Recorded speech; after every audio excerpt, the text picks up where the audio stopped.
The Bellamy at Milledgeville, community and lifestyle for the modern college student. Close to campus, fully gated, and a full-service professional staff.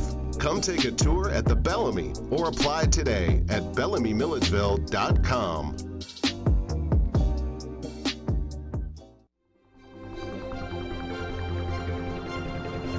Hello, and welcome to this special edition of GC360, where news comes full circle. I'm Ana Paula Sanchez.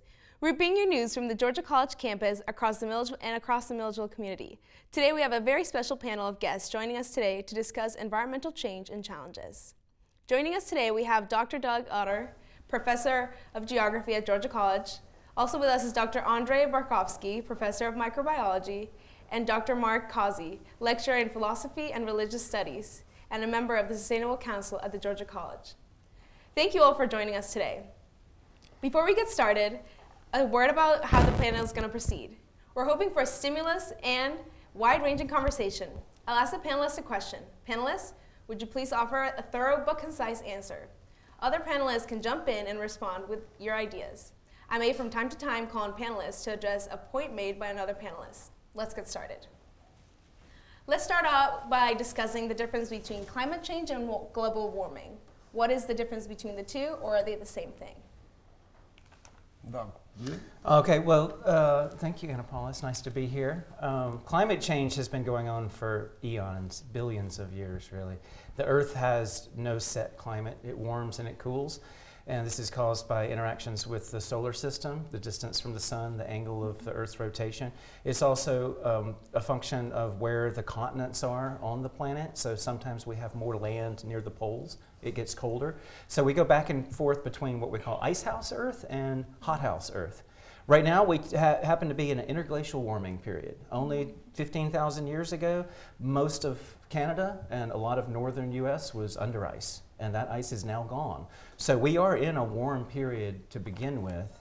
Now, that's called climate change. If you want to call it anthropocentric or human-caused climate change, that's when we begin to start talk about global warming. Global warming is the idea that humans have been increasing the amount of carbon dioxide in the planet's atmosphere, and that will lead to greenhouse gas building up, holding on to heat. That's really what the debate tends to be about. Don't you agree, Andre? Yeah, well, I would still call it global warming. I still global climate change in a at a lower scale, not at the scale of the planetary, not at the scale of space. So, do we contribute to this? Oh, absolutely yes. So it's very easy. The Earth and anthropogenic activities will emit the heat. It's long-wave heat. So all those gases, CO2, carbon dioxide, or methane, or nitrous oxide, or whatever it is, they kind of block them and keep them at the Earth's realm. So it does not mean that every place on Earth will get warmer, warmer, and warmer. What it means, more energy, well, thermal energy in the atmosphere.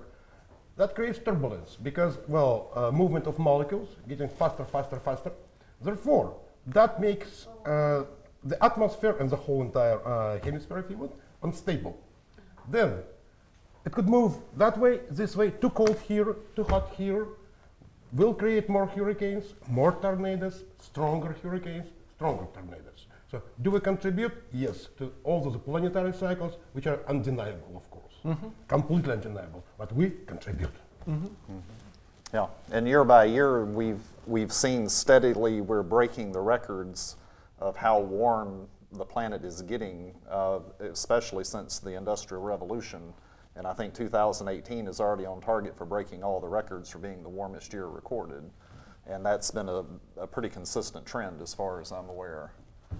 Oh yeah. Every year is the hottest year on record, of human record. Right. It has been hotter in the past. 2 million years ago, it was hotter, no doubt. That doesn't mean we wanted to live here on Earth 2 million years ago. Right. Correct. It was a much different environment. And I don't think we want to live in the planet if it rises more than 2 or 3 degrees Celsius. We have some understanding of what that might look like, and some of the questions you'll be posing to us today will get into some of those problems. A warming of the Earth 2 or 3 degrees Celsius would almost be unimaginable. It would be so vastly different than what we know today.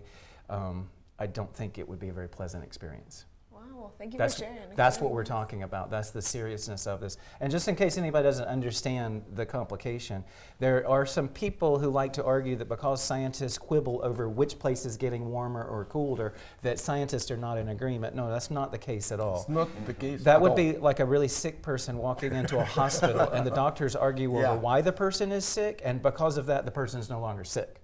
Because the doctors couldn't decide which way there's. No, that's a really silly analogy. The Earth is sick, and this sickness is caused by carbon dioxide, which has been generated by the last 200 or 300 years of putting fossil fuels into the atmosphere. Our carbon is off the chart right now. It's over 400 parts per million, and we're going to suffer the consequences, but unfortunately it's going to be more your generation than ours. So we would like to help us all fix that problem. Awesome. Well, thank you. Thank you for clarifying that very well. Is climate change the cause of recent icebergs melting and recent wildfires? Would you like to elaborate, Dr. Burkowski? Yeah, of course. Well, again, upon the same reason as just Dockwell was talking about, warmer, sure, all that will cause all those icebergs melting. It's causing already. So what we will have as consequences? Of course, icebergs. Of course, we will have floods. Of course, we have water level rising substantially. We have more dissolution of CO2 in the world ocean, which causes acidification, and to higher temperature and higher acidification. Not all species are equally adaptable. Many of them are kind of going out by now. Let's say, well, everybody probably heard about coral bleaching. Coral bleaching is really due to those two, acidification, temperature. And the third one, of course, anthropogenic pollution. That contributes, but those two are the major ones. So one of your questions was, what are the impacts of anthropogenic climate change or human-made global warming? And as Andre just pointed out, it's not just that the ice is melting above sea level in Antarctica and Greenland and flowing in, and the sea level is rising. We know the sea level is rising because in places like Amsterdam that have built their entire country underwater for the last 300 years, they have monitored the sea level rise, and the sea level is going up, and it is rising at a rate that threatens coastal villages where 70% of the world's population lives. So we see that during the course of storms, we see storm surges, but more importantly, the ocean is warming up, and as a result of that, it's expanding thermally. So it will begin to get even higher and higher. At the same time that happens, the warm temperature leads to more carbon dioxide, which changes the pH of the ocean and makes it uninhabitable for some of the species that live there.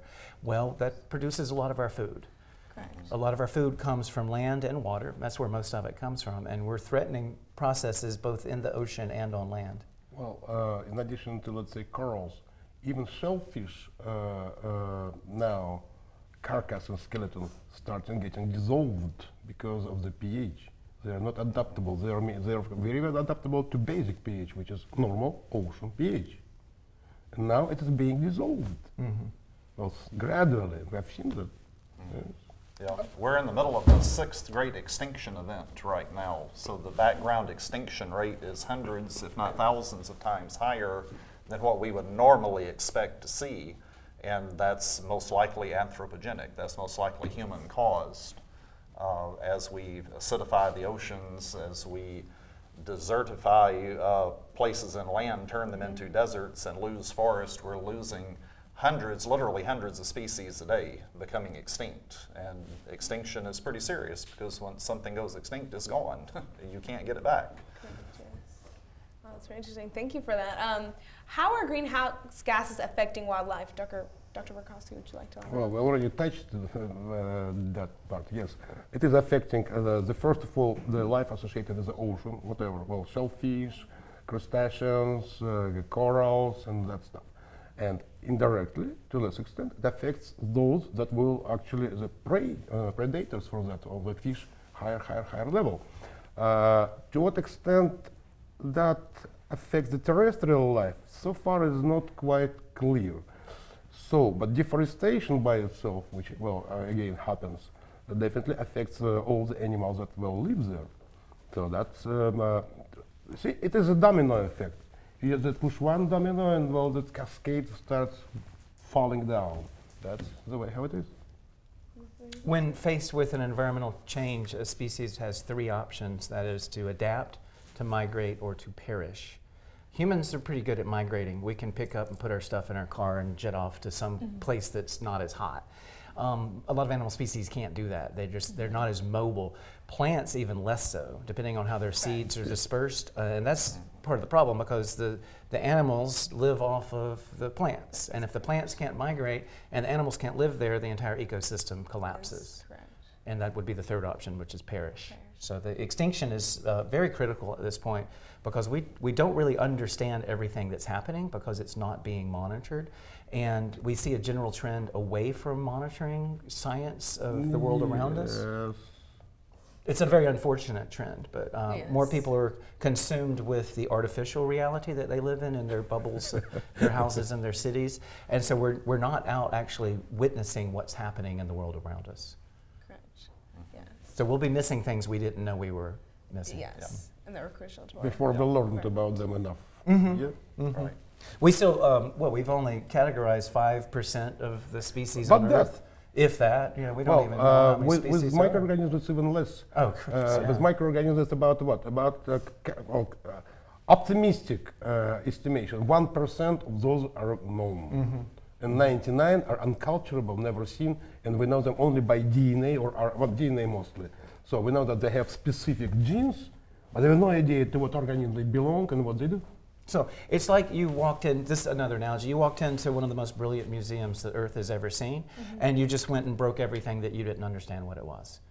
You just broke it and shattered it on the floor because you were looking for one thing in particular. In our case, it's agriculture. I mean, we have transformed the Earth into a food machine. And agriculture is probably responsible for 60 to 80% of the greenhouse gases alone. Yeah, But, the most conservative estimate from the Food and Agricultural Organization of the UN puts it at 18%, which doesn't sound like that much, except that that's more than the whole transportation sector combined. So that's more than all of the emissions from cars, trains, planes, buses, all of that. That's a very conservative, probably too conservative number.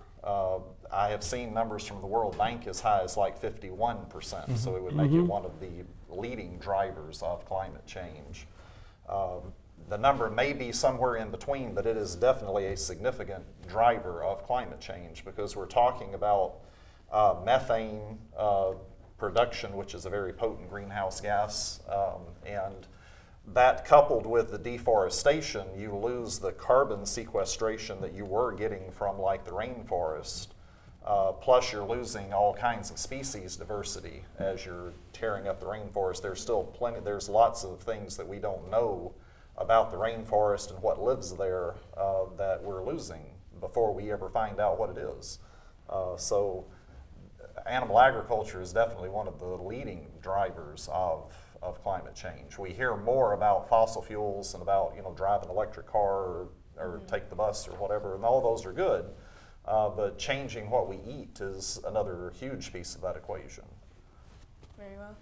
How large is the impact of animal agriculture on the environment? Do you find that political action or individual action has greater impact on the reduction of climate change or not? Or Dr. Causey?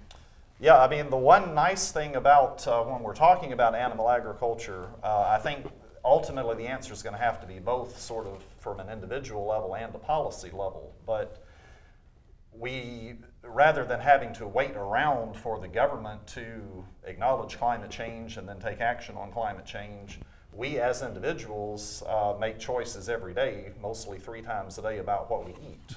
So we can do that as an individual action. And the more plants and the more plant-based we eat and the less animals and animal products we eat, that is has a much less of a carbon footprint. It's much less of a contribution to greenhouse gas emissions, because animal agriculture, you're talking again about sort of methane, carbon dioxide, you're talking about clearing forests to grow the soy and the grains that get fed to animals. Right now, about 70% of the farmable land on this planet is growing food for animal feed. It's not feeding humans, it's feeding animals.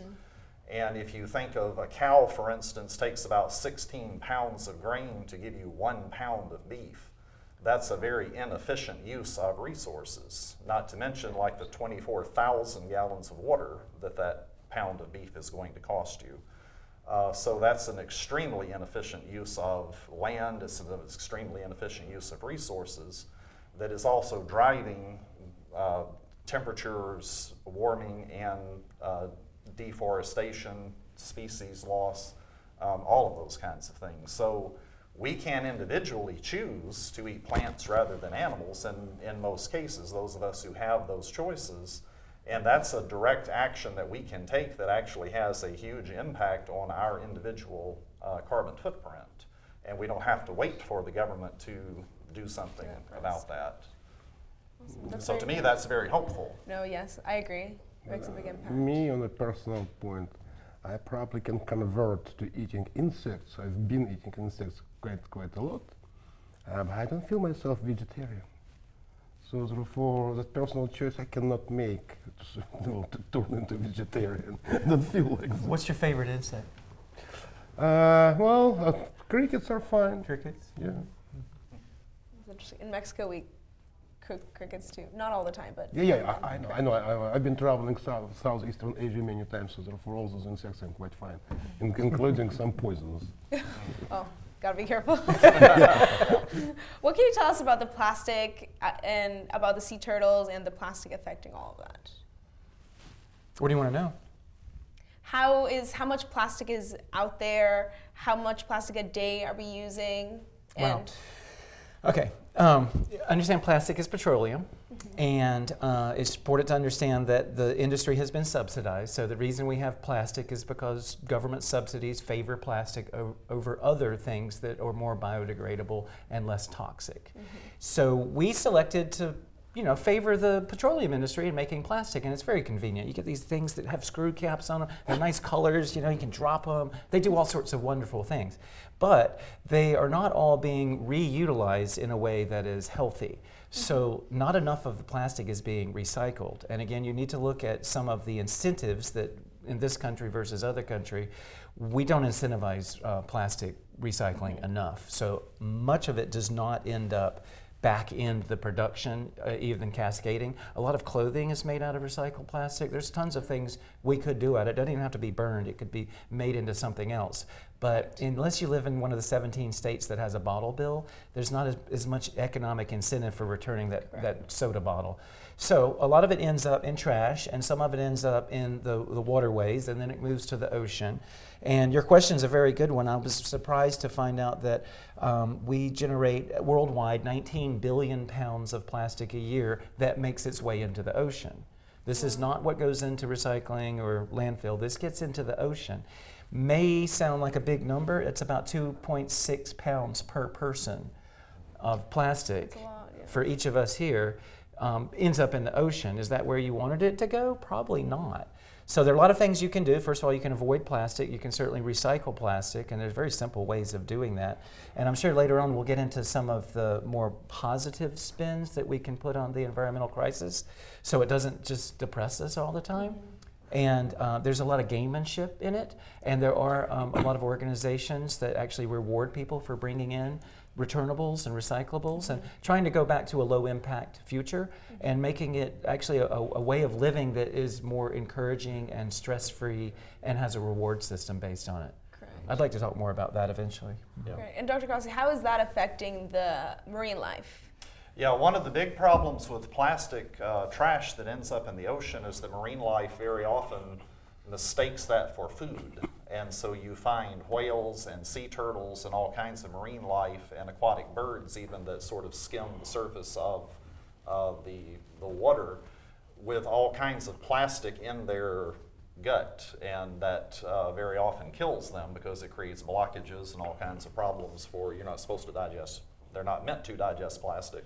But for animals, they don't recognize plastic as plastic, so they see it as something maybe that's edible, so they eat it and then suffer the consequences because they don't know that this is something they're not supposed to eat. And animals get trapped in plastic. They get trapped in nets. They get trapped in those little things that hold together your six-packs and those kinds of things. They get trapped and sometimes drown because they can't swim and can't get to the surface to breathe. And so it does definitely take a toll on the sea life, the marine life. and animals that live off of that sort of environment. Including our food web, right? Right, yeah, and it gets into your food web as well, yeah. So we go to get sushi and we're eating plastic. Yeah, yeah. And actually, there are spots in the world ocean that currents bring plastic, and those spots are kind of comparable with Antarctica's total square footage. Yes, the Great Pacific Plastic Great Patch. Pacific plastic patch. Right. Bigger than the size of Texas, and it's just plastic floating out there near the island of Midway. Some of the beaches in Southeast Asia are just horrific. Oh yes. 70% of the world's plastic pollution in the ocean comes from China and Southeast Asia, and there are communities there that rely on plastic, and that is their means of moving things around, and it just washes out into the sea, and then the tides bring it right back up to the beaches. So they lose all of their tourist income at that point. Correct. That's not a beach that you and I want to go to. Oh, that's very interesting. What are some alternative uses for energy? Dr. Verkhovsky, what are your thoughts on this? Well, I believe they're pretty obvious. Well, solar panels, of course, let's say solar energy, and wind energy, which is quite possible. I'm not that big into wave energy because it may create some additional problems. Well, if you will try to put those energy, if you want, gathering stations in the ocean, it will slow some tide, that will slow that or this. In some places it's probably reasonable, in some places not. But wind is free. We can use wind and we can use solar energy. I think that's a good solution. That's a very good solution. I agree. Learning about that in class. How can we utilize sustainability in Milledgeville, in the Milledgeville community, Dr. Crossie? There's a lot of things that we can do to make sure that our recyclings get recycled. That's an important piece of the puzzle, to recycle. Again, we can change our eating habits. That's something we can all do. And public transportation would be a thing that would be a great advantage if we had more of that here in Milledgeville to cut down on some of the cars on the roads and such, and using bikes and those kinds of things where you can is always good. So I'm glad to see we're developing some bike paths and things like that. I think is moving us in the right direction. That's very good. How is environmental change being impacted by the current political administration? What are some implications now that Trump has pulled out of the Paris climate change policy? It's very troubling to me that we're trying to pull out of the Paris Climate Agreement. And right now, as we speak, the world is meeting in Poland for a climate talk that's supposed to be a follow-up on putting the Paris Climate Agreement into action. There is a U.S. delegation there, but the U.S. delegation right now is pretty much still pushing fossil fuels and trying to talk about ways that we can still use fossil fuels and coal and that sort of thing and just make them cleaner. The problem is, even if the technology for that is there, it's very expensive and it's going to take many, many years and lots of money that I don't know where it's going to come from to convert all of our fossil fuel coal burning plants and all of that sort of thing to anywhere near zero emissions. So right now the U.S., even at this Poland meeting, is giving sort of two mixed messages because the official delegation is pushing fossil fuels. There's also a delegation of governors and mayors and other people from the U.S. that are trying to say we're still going to stay in the Paris Agreement and still try to do our part in the Paris Agreement. So right now, the U.S. is sort of giving mixed messages to the world in terms of how seriously we take this issue. Do we even believe that in human-made climate change, and are we going to be serious about doing anything about it? We're the number 2 emitter in the world. Us and China are the 2 largest emitters in the world. And for one of those to pull out of any sort of international cooperation to try to reduce our carbon footprint that's moving in the wrong direction, in my view. Correct. Sending mixed messages. Well, the real failure is that we're not looking forward into the future for our business leaders. California went to more stringent air pollution restrictions, and their economy is booming as a result. So they're cleaning up the environment, people are moving there, they're bringing jobs there. This is where people want to go and get good, clean jobs and renewable energy, and it's because the government started doing something productive about it. So the attitudes that Mark is describing are at the federal level due to our current administration, and they've chosen to go more with the sort of the bull in the china shop idea of we're going to stick with what worked 100 years ago because it worked 100 years ago. There are people that are really interested in transitioning into the next 10, 50, 100 years, and they're bringing incredible technologies available that are getting their cost-benefit analysis is getting better all the time. Like Andre mentioned, wind and solar and tidal power. We have other things that we have right here with like LEDs and energy sensors, and there's amazing ways to generate energy off of biogas and other types of conversion that we can do locally. And we can find a more sustainable future. The problem, I think, is to get some of the behemoths, the bulls in the china shop, out of the way so that the future can move forward. That becomes more of a political strategy than it is technological or even economic. Well, as Doug said, and I agree, that clean energy could be economically profitable. And it is profitable in many places where people are serious about that. I'm not saying that we should tomorrow stop all the fossil fuel right away and just only kind of blow up the economy.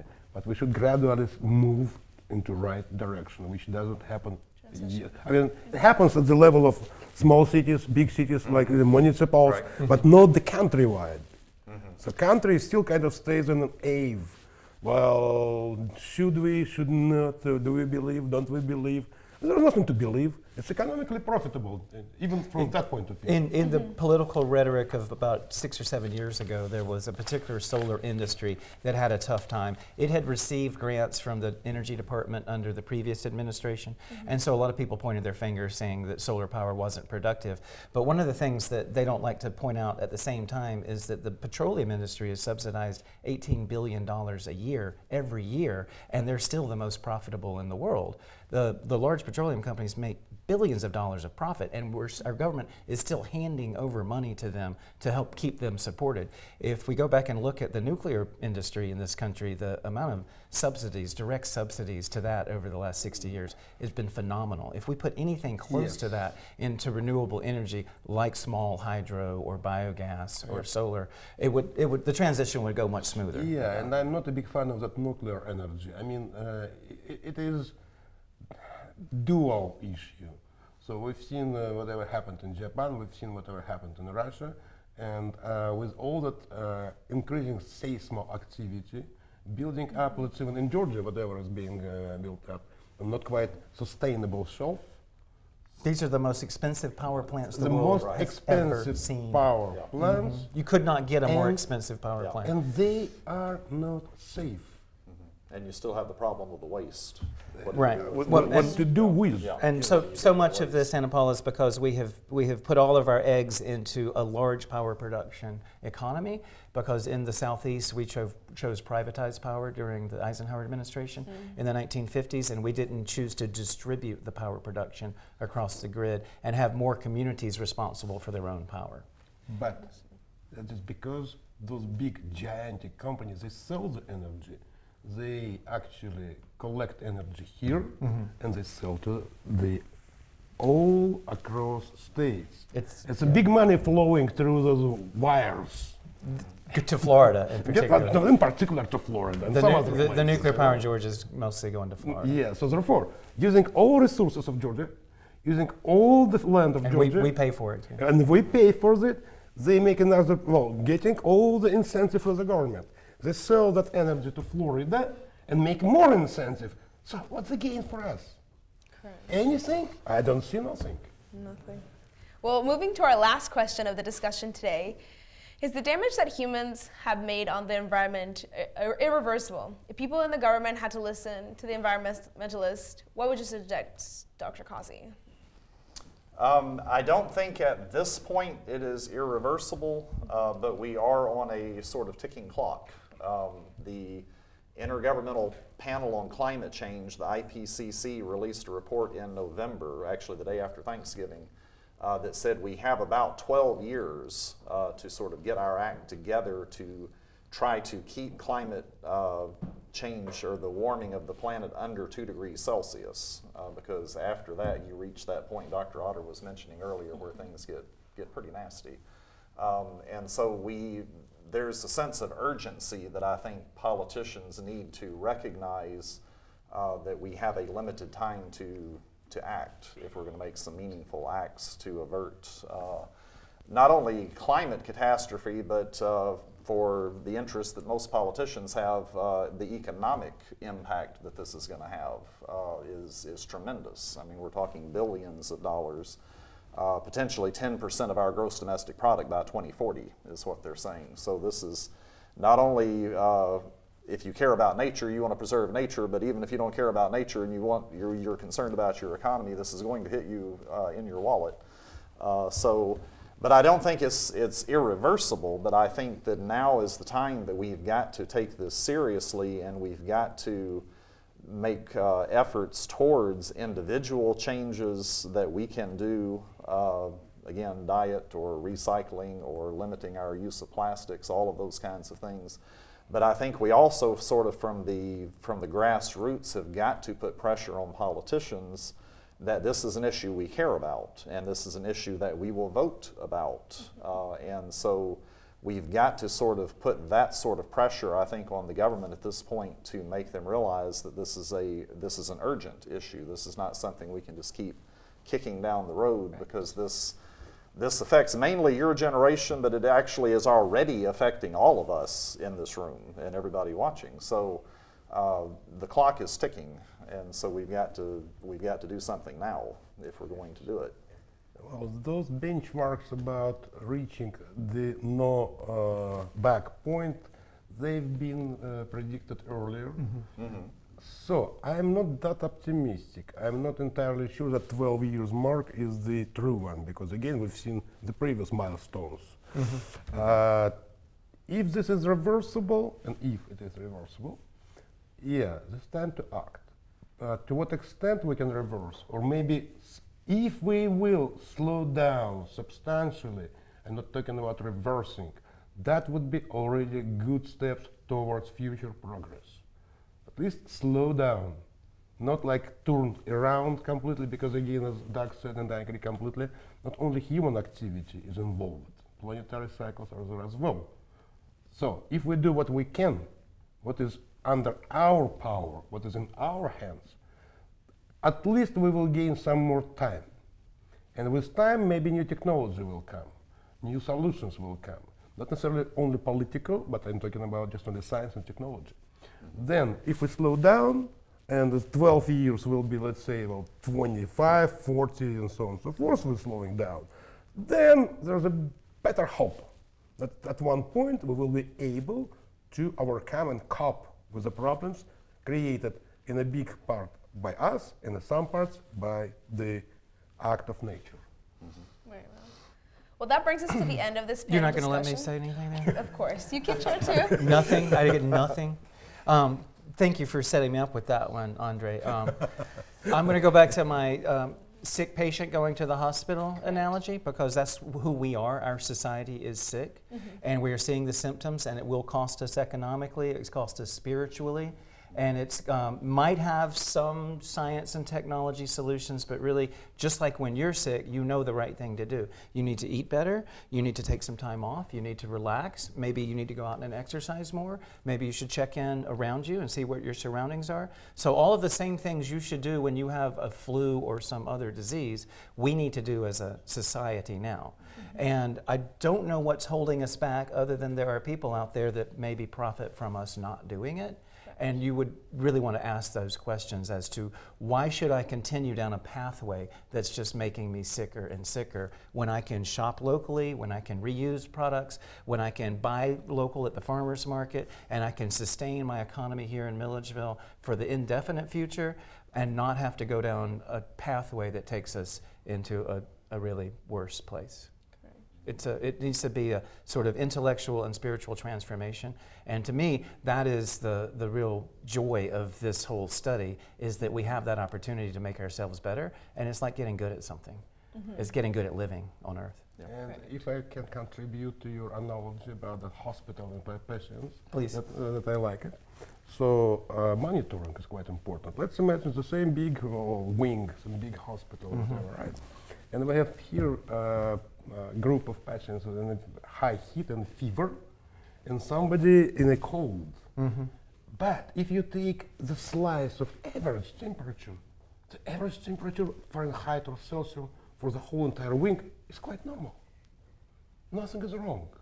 So therefore, to monitor that hot spots with overheating, overcooling, so monitor local processes and understand them and try to solve is a big approach as well. Yes.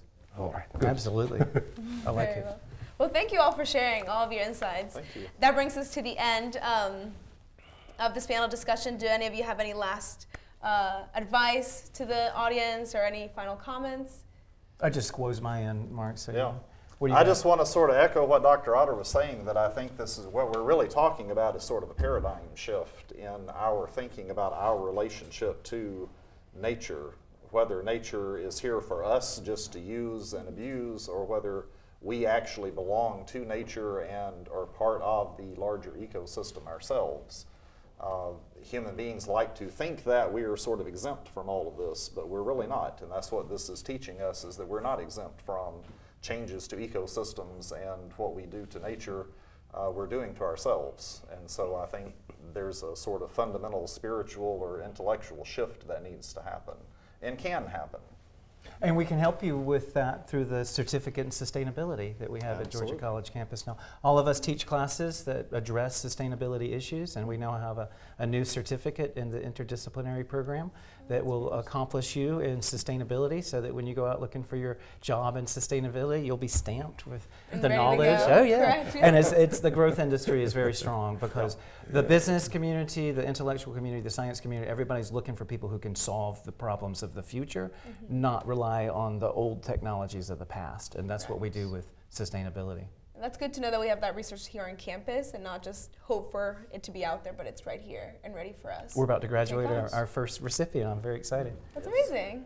Wow, well, thank you all very much for coming, Dr. Otter, Barkowski, and Causey, for being here today and offering your insights on all of these topics. That's all for this edition of GC360. When we're not on air, we keep you updated on our social media pages and on our website, gc360.com. Our GC360 team wishes you a very restful and safe holiday break. We will see you back in January. I'm Ana Paula Sanchez, always available to you, GC360, where news comes full circle. The Bellamy at Milledgeville, community and lifestyle for the modern college student. Close to campus, fully gated, and a full-service professional staff. Come take a tour at the Bellamy or apply today at bellamymilledgeville.com.